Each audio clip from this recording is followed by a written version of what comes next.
everyone, Sara here to tell you about a book called When in Doubt, Add Butter by Beth Harbison.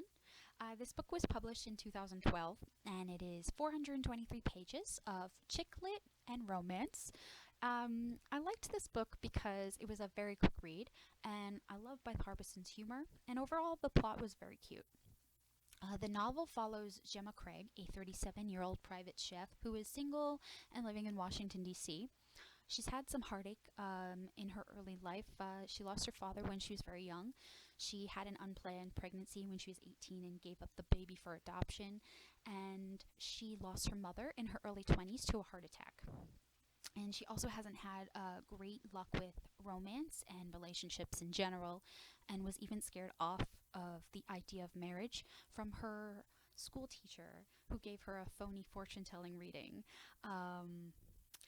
to ward her off of marriage for the rest of her life, because ultimately she would end up being that man's maid and living a life without happiness.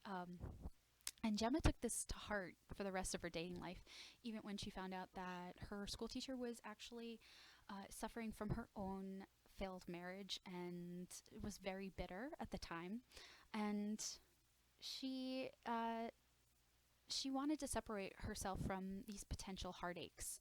So Gemma decided to throw herself into work, and after failed jobs with desk jobs and temp agencies, she found her passion in cooking for others. Gemma's clients are wealthy, and for the most part she enjoys working for them, such as Lex, an older man who may or may not be gay, Lex's niece Willa, who is obese and suffering from loneliness, and Gemma finds companionship with her, and also Mr. Tuesday, a very tidy man she has never actually met but does have a flirty banter with through messages that she writes to him and he writes back, and phone conversations. And then there are the Van Hotens, a couple who are very unhappy with each other, and unfortunately their son is stuck in the middle most of the time. And then there's a Russian family, the Oleskis,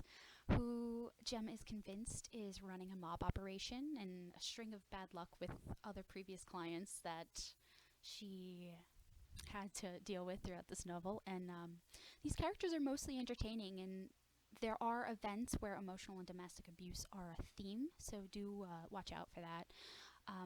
Along the way, we also meet Gemma's pregnant cousin Penny, who is happily married and gives Gemma hope that all marriages aren't terrible. But then Gemma's friend Lynn, who we also meet, has her own share of heartbreak with 2 failed marriages, so that does support Gemma's idea of the marriage's pitfalls. But despite her keeping her heart close to her chest, Gemma does fall in love, and she has a one-night stand and encounters some other surprises along the way that bring her to the happy ending that she's always wanted. I think that this book has a lot of cute and funny parts, and those who are fans of Sophie Kinsella's I Owe You One or Jojo Moyes' Me Before You may also enjoy this novel. You can find other read-alikes on Novelist through our library website, and the ebook and audiobook copies of all 3 of these titles with your library card through Live-Brary and our Libby and Overdrive apps. And happy reading. Enjoy.